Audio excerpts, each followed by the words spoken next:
اور بڑے مرے دل سے السلام علیکم. میں نے کہا جی وعلیکم السلام. حضور میرے لیے بھی کوئی دعا کرو, کاروبار بالکل نہیں رہا, ٹھنڈا کاروبار ہے. وہ شکر ہے میں نے پوچھ لیا, ورنہ مولویوں کی تو عادت ہوتی ہے اللہ برکت دے جی اللہ برکت دے. اور میں نے پوچھ لیا تیرا کاروبار کیا ہے؟ کہنے لگا کفن بیچتا ہوں.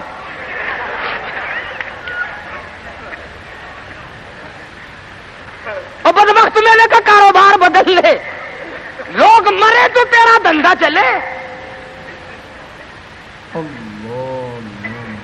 اس لیے لوگوں کو کہا کرتا ہوں کہ مولویوں کو شادیوں میں دیا کرو تاکہ یہ دعا کرے یا اللہ ایک ایک کی 4 شادیاں ہوں. اب مرے بغیر تم رسید نہیں دیتے, جب تک مرو گے نہیں مولوی کا گھر میں داخلہ بند.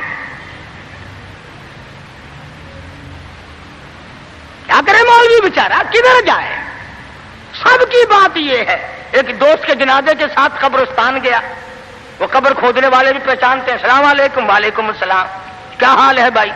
لگا حال کیا ہے, آج 5ویں دن ایک مردہ لے کے آئے ہو, کم سے کم ہمارے لیے بھی دعا کر, ایک مردہ تو روز کہا جایا کرے.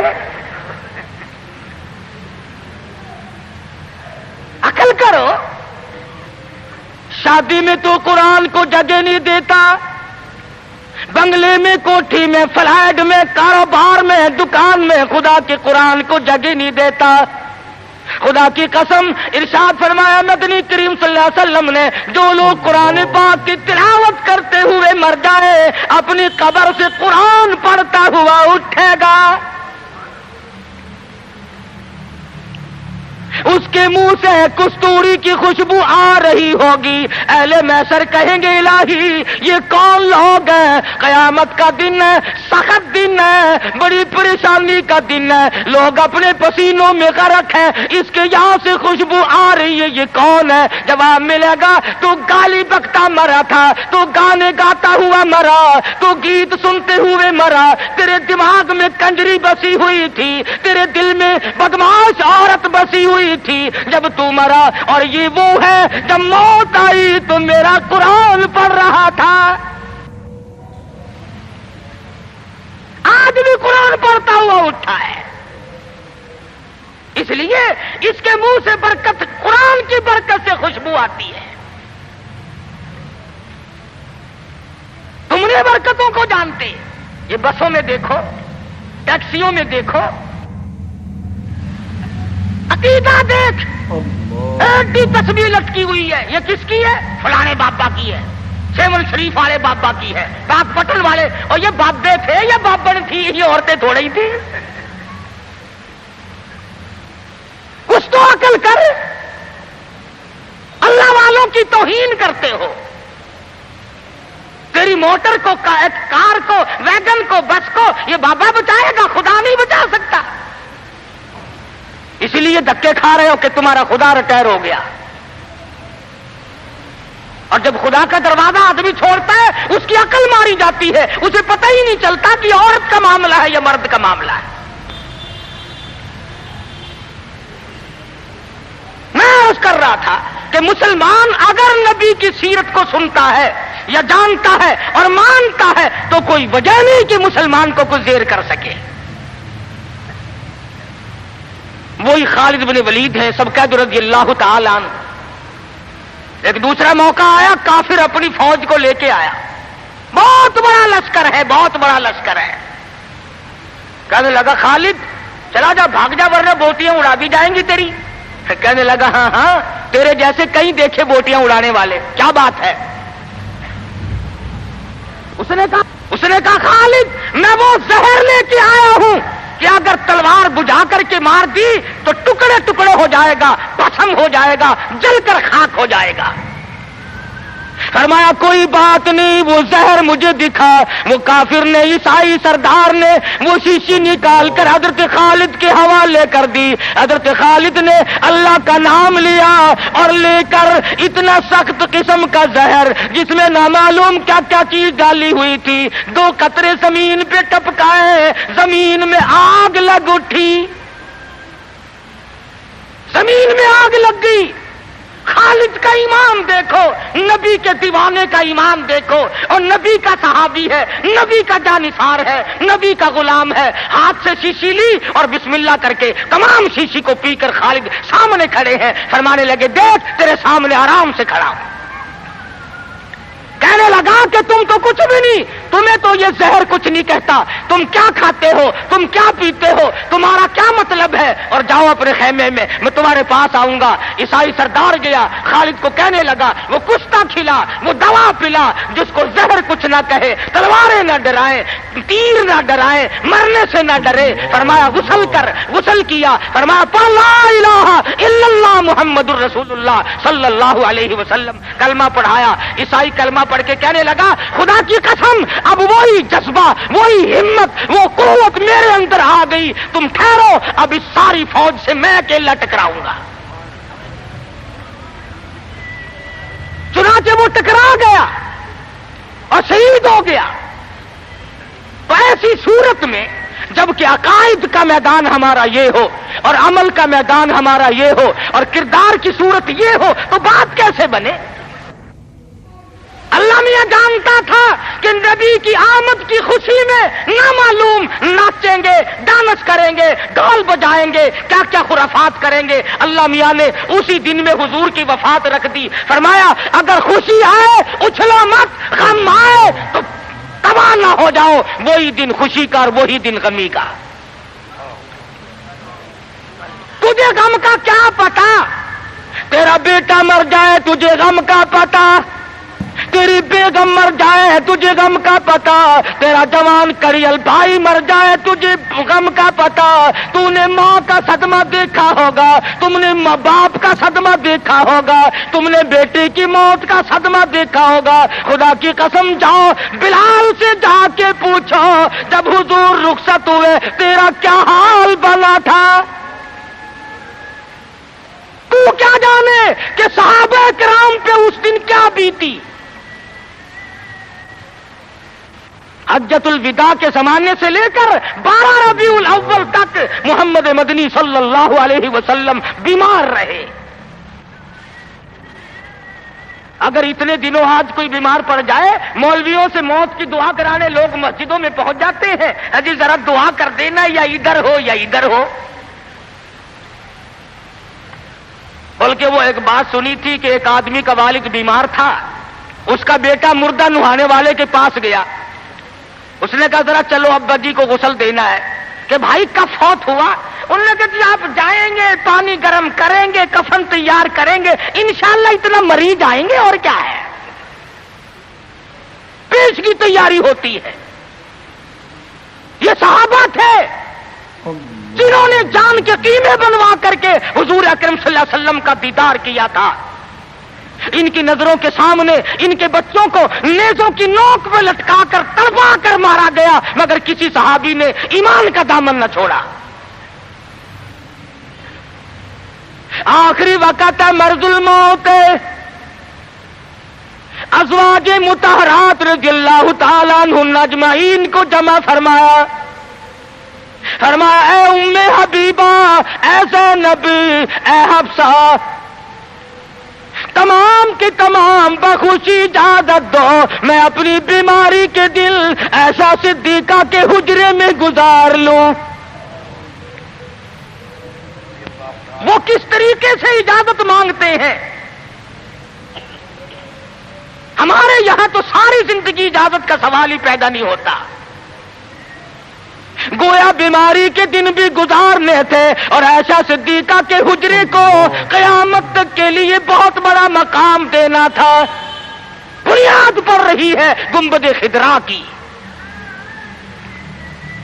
سیدہ عائشہ صدیقہ رضی اللہ تعالی عنہا فرماتی ہیں آخری وقت تھا، پسینے آئے، گھبراہٹ طاری ہوئی. فرمایا میری عائشہ ٹھنڈے پانی کا پیالہ لے آ، میں سمجھی پانی پیئیں گے، میرے محبوب کو پیاس لگی ہوگی، میرے محبوب کو گرمی لگی ہوگی، میں پانی کا پیالہ لے کر حاضر خدمت ہوئی، اشارہ کر کے فرمایا یہاں رکھ دے، میں نے رکھ دیا، رحمت والا ہاتھ پانی میں بھگو کر اپنے منہ پہ چھینٹے مارنے شروع فرما دیے۔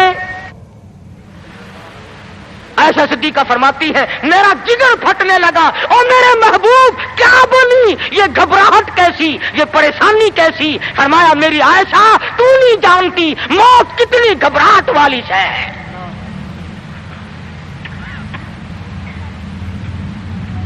آخری وقت ہے، سیدہ فاطمہ الزہرا رضی اللہ تعالی عنہا بھی پاس بیٹھی ہیں، سیدہ عائشہ صدیقہ رضی اللہ تعالی عنہا بھی پاس بیٹھی ہیں۔ ارے گالی دینا بڑا آسان ہے، عائشہ صدیقہ سے جا کے پوچھ کہ اس دن تیرا کیا حال بنا جب امام الانبیاء رخصت ہوئے تھے۔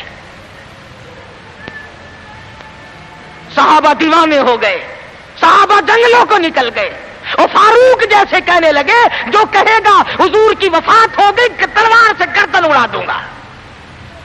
بلال کا کیا بنا، سہیل کا کیا بنا، سلمان فارسی کا کیا بنا؟ ارے جن بچوں کے سر پہ یتیمی کی وجہ سے ہاتھ پھیرا کرتے تھے وہ بچے روئے، مدینے کی عورتیں روئی، مدینے کے بیمار روئے، آج ہم یتیم ہو گئے۔ تو 12 ربیع الاول مدنی کریم صلی اللہ علیہ وسلم کی وفات کا دن ہے، حضور کی رخصتی کا دن ہے، اور خداوند عالم نے اس لیے یہ دن رکھا کہ لوگ اچھلنا نہ شروع کر دیں، لوگ بے حد متاثر نہ ہو جائیں، اس لیے یہ وہ غم ہے کہ مسلمان کے اندر سے تو نکلنا ہی نہیں چاہیے۔ سیدنا امام حسین رضی اللہ تعالیٰ عنہ کے بارے میں تو کہتے ہو کہ جی غم کرنا چاہیے، غم کرنا چاہیے، اور حضور کی وفات کی خوشی کرنی چاہیے۔ امام الانبیاء دنیا سے گئے، تیرا نبی سے اگر تعلق ہوتا، تجھے نبی سے محبت ہوتی، انس ہوتا، خدا کی قسم اس دن تو رونے کا دن تھا۔ اس لیے سیرت نے تمام چیزیں ہمیں بتلائیں، اور ساری چیز ہمارے سامنے آ گئی۔ جن لوگوں نے کھیل بنایا، تماشا بنایا دین کو، نبی کی سیرت کو، کیا ہے وہ لوگ؟ ہمیں ان لوگوں کی کوئی پرواہ نہیں۔ خدا کی قسم یہ لوگ تھے جنہوں نے گنبد خضرا پہ بیٹھ کر ایک ایک چھٹاک مصری کی دال کا پانی 11 آدمیوں نے پی کر کے زندگی گزاری۔ نبی کے روزے پہ بیٹھ کر حدیث کا درس ہم نے دیا، نبی کی مسجد کی امامت ہم نے کی، نبی کے شہر کی گورنری ہم نے کی، نبی کی گلیوں میں جھاڑو ہم نے دی، نبی کے شہر کے دفن کو ہم نے تسلیم کیا۔ ہم دعائیں کرتے ہیں، جاؤ شیخ الحدیث مقدس الروح کو دیکھو، 20 برس گزر گئے، آج تک گنبد خضرا کے پڑوس میں دفن ہونے کے لیے منتظر بیٹھے ہیں۔ نعرہ تکبیر، اکابرین علماء دیوبند، قاری فتح صاحب جیسا مقدس الروح نابینا بزرگ حضور کے دروازے پہ پڑا ہے، یہاں دفن ہوں گا، یہاں آقا کے قدموں میں جان دوں گا۔ تو یہی کلی کھڑکاتا پھرتا رہی ہو، بڑا عاشق ہے نا، یہ برکت نہیں جانتے، اور یہ برکت نہیں، یہ حرکت ہے۔ ہم تو اس کپڑے کا اکرام کرتے ہیں۔ خدا کی قسم میں جب جشن پہ گیا، 100 سالہ اجلاس پہ گیا، میں نے عرض کیا یارو اس رومال کو ہاتھ لگوا دو، کہنے لگے جی رس بڑا ہے ورنہ ضرور دکھاتے، اور سننے کی ڈبیا میں رکھا ہوا ہے وہ رومال جس رومال کو میرے آقا کا چوغا مبارک لگا ہے، خزانے میں رکھا ہے۔ ہمارے پاس خزانہ وہ رومال ہے، وہ قندیل ہے خداوند عالم کے محبوب کا جس میں چوغا رکھا ہوا تھا۔ ہم تو اس رومال کی حفاظت کرتے ہیں، اس قرآن کی حفاظت کرتے ہیں، اس سنت کی حفاظت کرتے ہیں جو صحابہ کرام نے ہم تک پہنچائی۔ اللہ پاک مجھے اور آپ کو عمل کی توفیق عطا فرمائے۔ وآخر دعوانا ان الحمدللہ رب۔ دوستو آپ حضرات سن رہے تھے حضرت مولانا قاری حنیف رحمۃ اللہ علیہ کا بیان۔ کتنے خوبصورت انداز میں حضرت بیان فرما رہے تھے، کس طریقے سے آقا علیہ الصلاۃ والسلام نے اپنی زندگی کو گزارا، اور رمضان المبارک کے مہینے کے اندر کیا کیا کرنا چاہیے، کس طریقے سے صحابہ اکرام رضی اللہ تعالی عنہم اجمعین نے اپنی زندگی گزاری، حضرت عمر فاروق رضی اللہ تعالی عنہ نے کس طریقے سے اپنی خلافت کے اندر کتنی بڑی بڑی جنگیں لڑی۔ دوستو، تمام صحابہ اکرام نے اس دین کے اوپر بہت بڑی بڑی قربانیاں دی ہیں، اور آج ہم لوگ اس دین کی قدر نہیں کرتے۔ کیونکہ ہمارا اس پر کچھ لگا نہیں ہے۔ دوستو، ہمیں اللہ تبارک و تعالیٰ کا شکریہ ادا کرنا چاہیے کہ اللہ تبارک و تعالیٰ نے ہمیں ایک مسلمان کے گھر کے اندر پیدا فرمایا، نہیں تو وہ کسی اور کے یہاں بھی پیدا کر سکتا تھا۔ دوستو، ہمیں چاہیے کہ ہم اللہ تبارک و تعالیٰ کے بتائے ہوئے احکام کو پورا کریں، آقا علیہ الصلاۃ والسلام کے طریقے کے مطابق زندگی گزاریں، اور ماہ مبارک کے اندر جتنی ہو سکے عبادات کریں اور اپنے آپ کے اندر پرہیزگاری لائیں۔ دوستو، تمام صحابہ کرام رضی اللہ تعالیٰ عنہم اجمعین نے اللہ تبارک و تعالیٰ کو راضی کیا تو اللہ تبارک و تعالیٰ نے ان کو دنیا کے اندر رضی اللہ تعالیٰ عنہم و رضوا عنہ کا لقب دیا۔ کیونکہ انہوں نے اپنے آپ کو اس دین پر نچھاور کیا تھا، آقا علیہ الصلاۃ والسلام کے طریقے کے مطابق زندگی گزاری تھی۔ اس لیے ہمیں چاہیے کہ ہم بھی اللہ تبارک و تعالیٰ کو راضی کر کے اس دنیا سے جائیں۔ امید ہے کہ آپ حضرات کو یہ بیان پسند آیا ہوگا۔ قاری حنیف صاحب رحمۃ اللہ علیہ کا بیان سننے کے لیے ہمارے چینل کو سبسکرائب کریں، ویڈیو کو لائک اور شیئر کریں۔ چلتے ہیں پھر اگلے بیان میں ملاقات ہوگی۔ السلام علیکم ورحمۃ اللہ وبرکاتہ۔